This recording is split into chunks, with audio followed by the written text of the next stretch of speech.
Bihar editorial ये part 1 होगा, बैंकों का सहयोग ज़रूरी। इसमें देखिए कुछ खास डाटा आपको सिर्फ हम यहाँ पर करेंगे। इनमें जो कुछ डाटा आपको है, तो वो डाटा सबसे पहला जो डाटा आपको यहाँ पर है, ये आपको है कि बिहार सरकार अभियान चलाकर ज़्यादा से ज़्यादा किसानों को क्रेडिट कार्ड उपलब्ध कराने में जुटी है। अब कि बिहार सरकार कृषि विभाग के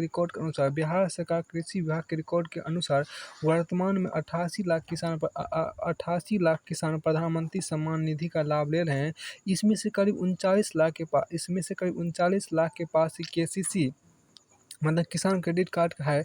शेष 49 लाख से अधिक किसानों के साथ पशुपालन, मत्स्य पालन, डेयरी, बकरी पालन, सूअर पालन एवं मुर्गी पालन से जुड़े किसानों को भी केसीसी उपलब्ध कराने का लक्ष्य है।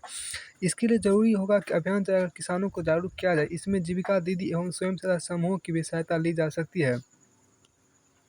बिहार कृषि निवेश प्रोत्साहन नीति के तहत भेजे गए आवेदनों को बैंक स्तर पर लंबित रखा जाना सर्वथा अनुचित है। इस नीति का उद्देश्य किसानों की आय में वृद्धि करना है और सरकार ने इस बात को ध्यान रखते हुए 1 माह के अंदर 10 परियोजनाओं को मंजूरी दी है। इससे उत्साहित होकर कृषि संबंधित उद्यमियों ने चिन्हित 7 सेक्टरों में कुल 52 परियोजनाओं के आवेदन किया है। बैंकों को समझना होगा कि प्रदेश के लगभग 80% आबादी कृषि कार्य में लगी हुई है। उनकी उन्नति से ही उनको भी लाभ होगा। राज्य में कृषि और औद्योगिक वातावरण बदलने के लिए बैंकों को उदारवादी रवैया अपनाना चाहिए, तभी यहाँ के किसान कदम से कदम मिलाकर राज्य की अर्थव्यवस्था को मजबूत करने के साथ राष्ट्र निर्माण में अपनी सहभागिता निभा सकेंगे।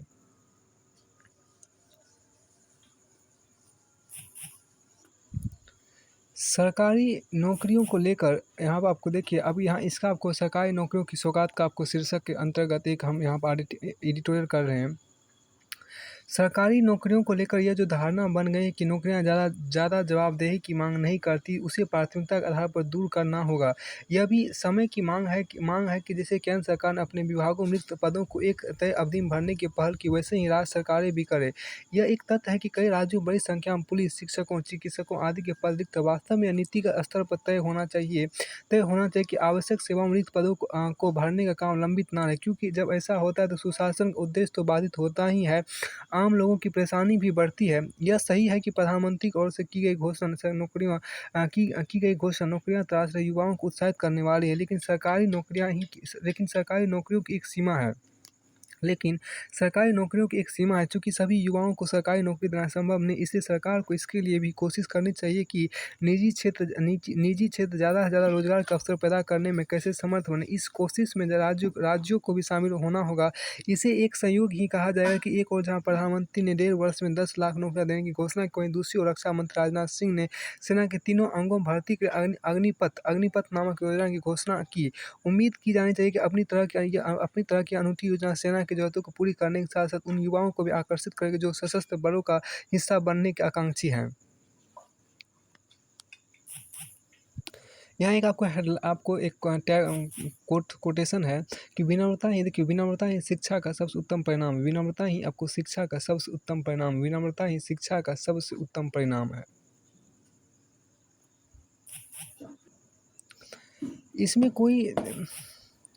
इसमें कोई संदेह नहीं कि इंटरनेट मीडिया के तमाम माध्यम अब हमारी बुद्धि, विवेक और भावनाओं पर हावी हो रही। एक समय यही स्थिति टेलीविज़न के मामले में बन गई थी, जिसके कारण उसे कुछ लोगों ने इडियट बॉक्स यानी बुद्धू बक्से की संज्ञा दी थी। स्मार्टफ़ोन उस इडियट बॉक्स से कहीं आगे की चीज़ बन गई है। इसी स्मार्टफ़ोन में तमाम ऐप्स उसी खतरे की घंटी बजाते हैं जिनकी ओर लेखक ने आगाह किया। ऐसा कहना गलत होगा कि यह किसी विशेष आय या आयु वर्ग को ही अपनी चपेट में ले रहा है, लेकिन यह भी भली-भांति प्रत्यक्ष हो रहा है कि सबसे ज़्यादा युवाओं को ही इसकी गलत लग रही है। इंटरनेट मीडिया का नशा ऐसा है कि कई बार क्षणिक लोकप्रियता पाने के लिए दूसरों के साथ-साथ स्वयं को क्षति पहुँचाने से भी संकोच नहीं करते। इतना ही नहीं, फेसबुक, ट्विटर, इंस्टाग्राम और स्नैपचैट आदि के नशे में अक्सर लोग अपनी ज़रूरी कामों को भी अनदेखी करते हैं। इससे व्यक्तिगत एवं सामूहिक दोनों स्तरों पर नुकसान हो रहा है। हालाँकि प्रत्येक व्यक्ति को अपनी आवाज़ बुलंद करने एवं तमाम आवश्यक मुद्दों को उठाने में इंटरनेट मीडिया की महती भूमिका से इनकार नहीं किया जा सकता, लेकिन यह फ़ायदे से अधिक नुकसान ज़्यादा दिख रहा है। पिछले कुछ वर्षों से सामुदायिक टकराव के बढ़ते मामले में भी इन माध्यमों की भूमिका देखी गई है। ऐसे में आवश्यक हो चला है कि उनके उपयोग को लेकर कोई संतुलित राह तलाशी जाए, ताकि उनके सदुपयोग के साथ ही उनके दुरुपयोग पर नकेल कसी जा सके।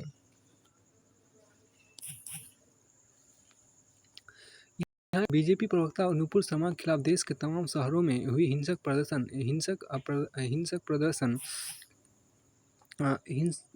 प्रदर्शन जिस तरह कुछ इस्लामी देशों की नाराज़गी के बाद हुए, उससे यह संदेह होता है कि उनके पीछे कोई साजिश थी।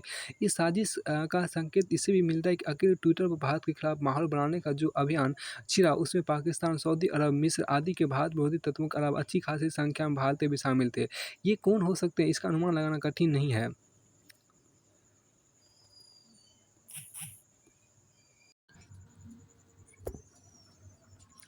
एडिटोरियल होगा कि जातीय राजनीति की जमीन खिसक रही है और लोग धीरे धीरे समावेशी राजनीति की ओर आकर्षित हो रहे हैं।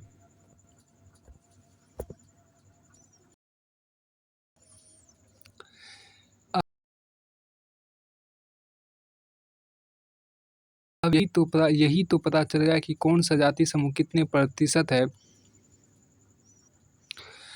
चूंकि बिहार में राजद और जदयू की राजनीति अन्य पिछड़ा वर्ग पर आधारित, इसलिए भाजपा सहित अन्य दल भी जातिगत जनगणना का श्रेय लेना चाहते, लेकिन जनता को पता है कि जातीय जनगणना मात्र से उसे आरक्षण या सामाजिक न्याय नहीं मिलेगा। राजनीतिक दलों को समझना होगा कि देश में अस्मिता की राजनीति अर्थात जातीय राजनीतिक जमीन खिसक रही और लोग धीरे धीरे समावेशी राजनीति की ओर आकर्षित हो रहे हैं, जिसमें सभी का विकास निहित है। जातिगत जनगणना आसान नहीं है, उसके आंकड़े एकत्र कर विश्लेषित करना भी एक चुनौती है। मनमोहन सरकार द्वारा 2011 में जो सामाजिक, आर्थिक, पारिवारिक जनगणना हुई, उसके आंकड़े प्रकाशित नहीं हो सके। अंतिम जातिगत जनगणना 1931 में हुई, जिसमें 4127 जातियाँ चिन्हित की गई थी।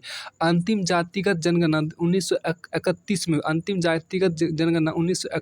हुई, जिसमें 4127 जातियाँ चिन्हित की गई थी, किंतु 2011 की जनगणना में 46 लाख से अधिक जातियां या उपजातियों को दर्ज किया गया। किंतु 2011 की जनगणना में 46 लाख से अधिक जातियां या उपजातियों को दर्ज किया गया। आखिर इतनी बढ़ोतरी कैसे? राष्ट्रीय स्तर पर जातियों का समरूप वर्गीकरण भी संभव नहीं, क्योंकि कोई जाति एक राज्य में ओबीसी है तो दूसरे राज्य में सामान्य वर्ग में है, क्योंकि कोई जाति एक राज्य में ओबीसी है तो दूसरे राज्यों में सामान्य वर्ग में है। बिहार में बनिया, वैश्य ओबीसी, तो उत्तर प्रदेश, मध्य प्रदेश, दिल्ली में सामान्य वर्ग में आपको है। रेड्डी जाति जो है वो कर्नाटक में ओबीसी, तो आंध्र प्रदेश में सामान्य वर्ग में शामिल है। केंद्र ने सर्वोच्च न्यायालय में जनगणना 2011 की जातिवार आंकड़े सार्वजनिक न करने के यही कारण बताए थे। केंद्र ने सर्वोच्च न्यायालय में जनगणना 2011 की जातिवार आंकड़े सार्वजनिक न करने के ही कारण बताए थे। जातिगत जनगणना कराना ना तो व्यवहारिक है और ना ही प्रशासकीय रूप से संभव है। जातिगत जनगणना कराना ना तो व्यवहारिक है और ना ही प्रशासकीय रूप से संभव है। यदि बिहार में जाति जनगणना हो भी गई तो क्या उसके आंकड़े प्रकाशित हो पाएंगे? क्या उससे जनता को कोई लाभ मिलेगा? कुछ दल निहित स्वार्थों को इसका प्रयोग करेंगे। यदि ओबीसी की जनसंख्या बढ़ गई तो राजनीतिक दल संभवतः कर्नाटक मॉडल के आधार पर कानून बनाने और आरक्षण 69% करने की मांग करे या केंद्र के विरुद्ध आंदोलन खड़ा करने की कोशिश करे, जिसका प्रभाव 2024 के लोकसभा चुनाव और 2025 के बिहार विधानसभा चुनाव में पड़े। जातिगत जनगणना में नागरिक से केवल उसकी जाति या जाति समूह पूछा जाएगा, उसे कोई दस्तावेज नहीं दिखाना पड़ेगा। बिहार में बड़ी संख्या में रोहिंग्या मुसलमानों का जमावड़ा है। संभव है वे स्वयं को न केवल जातिगत जनगणना में शामिल करा ले, बल्कि कटिहार, किशनगंज, अररिया और पूर्णिया आदि जिलों में आरक्षण जैसे सब अनेक नट, नालबंद, पमारिया, भतियार, मेहतर, लालबेगी, अंसाली, जुलाहा, रंगरेज, कुंजरा, दर्जी आदि पहले से बिहार में ओबीसी में शामिल और आरक्षण का लाभ ले रही है। चूंकि जातिगत जनगणना के आंकड़े विधिक दस्तावेज नहीं, इसलिए उसके द्वारा किसी को अपनी जाति या जाति समूह को प्रमाणित करने का कानूनी आधार नहीं मिलेगा। यहाँ पे चूँकि जातिगत जनगणना के आंकड़े विधिक दस्तावेज नहीं, इसलिए उसके द्वारा किसी को अपनी जाति या जाति समूह प्रमाणित करने का कानूनी आधार नहीं मिलेगा। प्रख्यात समाजशास्त्री एम.एन. श्रीनिवास के संस्कृतिकरण सिद्धांत के अनुसार सामाजिक संरचना में नीचे के सोपान पर स्थित व्यक्ति ऊपर बढ़ने की अभिलाषा रखता है, लेकिन सर्वोच्च न्यायालय का निर्णय है कि नागरिक अपना पंथ बदल सकता है मगर जाति नहीं। स्पष्ट है कि जातिगत जनगणना से नागरिकों को कोई लाभ नहीं मिलेगा। केवल ओबीसी पर जातिगत राजनीति करने वाले दलों को चुनावी लाभ मिल सकता है। ओबीसी कोई समरूप सामाजिक वर्ग नहीं है। उसमें 3 उपवर्ग है, जिनमें पिछड़े मतलब यादव और अहीर, मध्यम पिछड़े मतलब कुर्मी लोग, और सर्वाधिक पिछड़े मतलब कुशवाहा, कहार, साक, निषाद, पाल, गड़िया आदि है। जातिगत जनगणना की मांग कर रहे दलों ने कभी इन सभी के लिए सामाजिक न्याय की बात की। महाराष्ट्र, कर्नाटक और तमिलनाडु आदि ने तो उनके अलग अलग कोटा बनाए, लेकिन जब उत्तर प्रदेश में भाजपा सरकार ने हुकुम सिंह समिति की रिपोर्ट के आधार पर 27% आरक्षण इन उपवर्गों में जनसंख्या के आधार पर विभाजित किया, तो इन्हीं दलों ने विरोध किया और उसे लागू नहीं होने दिया। उस समय वे सामाजिक न्याय भूल गए। काका कालेलकर और मंडल आयोग दोनों में उपवर्गीकरण की बात उठी थी। वर्तमान में रोहिणी आयोग द्वारा राष्ट्रीय स्तर पर ओबीसी का उपवर्गीकरण और आरक्षण का समानुपातिक विभाजन विचाराधीन है। देखना है कि सामाजिक न्याय की दुहाई देने वाले दल इसे स्वीकार करते हैं या नहीं। पिछड़ों की राजनीति करने वाले दलों को अब भाजपा से कड़ी चुनौती मिल रही है। भाजपा ने न केवल जुलाई 2015 में ओबीसी मोर्चा गठित किया, वरन पिछड़ा वर्ग आयोग को संवैधानिक दर्जा दिया। नीट परीक्षा में ओबीसी के 27% आरक्षण का प्राविधान किया। इसके साथ ही केंद्रीय मंत्रिमंडल में ओबीसी को 40% स्थान देकर और उत्तर प्रदेश जैसे बड़े राज्यों में लोकसभा और विधानसभा चुनाव ओबीसी को 40% टिकट देकर सामाजिक न्याय की अवधारणा को एक नया आयाम दिया। यही कारण है कि विपक्षी दलों के संयुक्त प्रयास के बावजूद भाजपा का जनाधार बढ़ता जा रहा है। जनता अब समझ रही है कि सामाजिक न्याय के आरक्षण ही एकमात्र मार्ग नहीं है। आरक्षण एक जाति समूह को लाभ दे रहा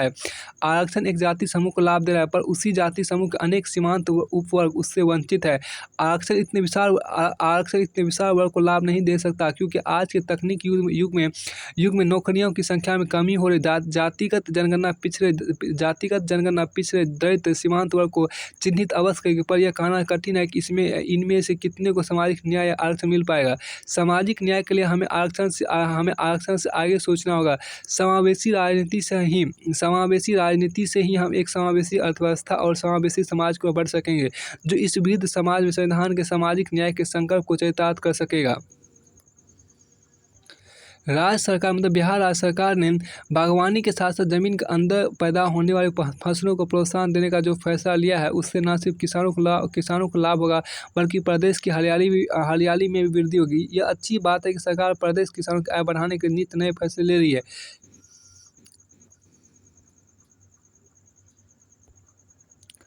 बिहार सरकार अपने यहाँ के किसानों की आय बढ़ाने के लिए नित नए फैसले ले रही। कृषि विभाग उद्यान निदेशालय ने मानसून के पहले ज़्यादा से ज़्यादा बागवानी को बढ़ावा देने के उद्देश्य आम, लीची और अमरूद के बाग में अदरक, हल्दी और ओल की खेती पर अनुदान देने का प्रावधान किया है। सरकार जल जीवन हरियाली योजना के तहत सिंचाई के लिए पहले से अनुदान देती रही है। सरकार की यह योजना न सिर्फ पर्यावरण बल्कि जल संरक्षण को भी प्रेरित करती है। प्रदेश में इस योजना काफ़ी हद तक सफलता भी मिली है।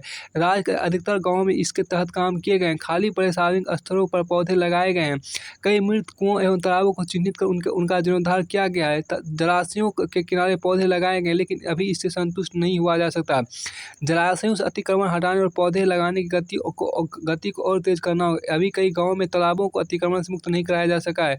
प्रशासन को चाहिए कि वे स्थानीय जनप्रतिनिधि के सहयोग से ऐसे जलाशयों को अतिक्रमण से मुक्त कराकर उसका जीर्णोद्धार कराए।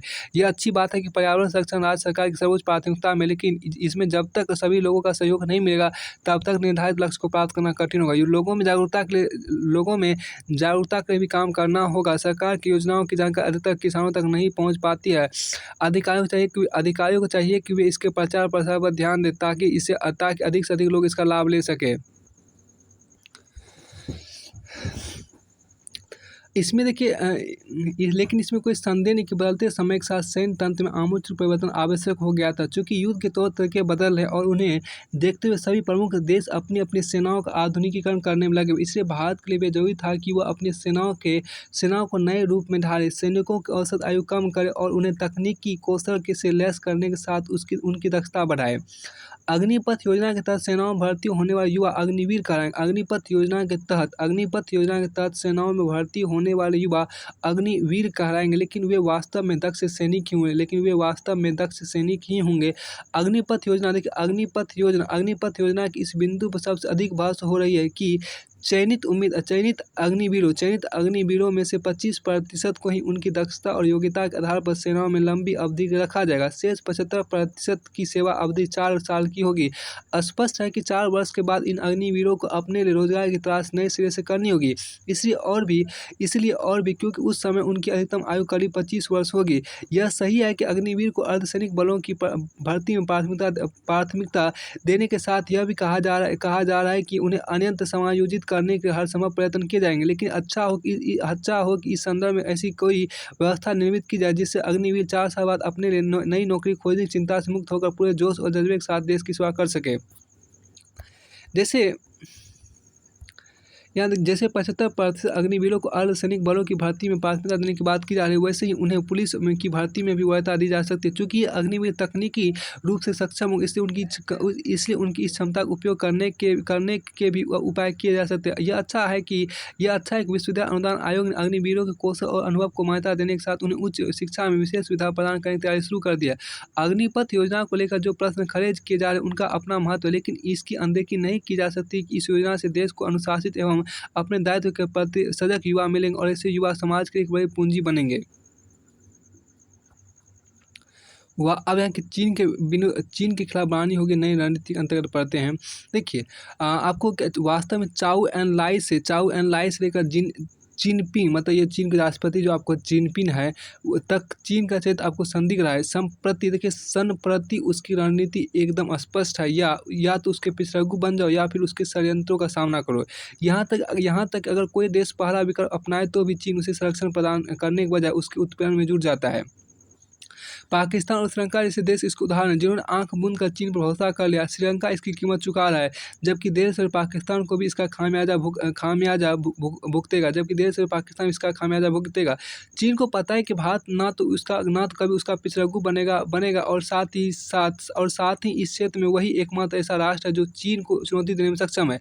डोकलाम से लेकर गलवान के मोर्चे इसके प्रत्यक्ष उदाहरण है। इन दोनों ही मामलों में भारत ने साबित कर दिया कि यह नया भारत चीन के किसी दुस्साहस का मुंहतोड़ जवाब देने में सक्षम है।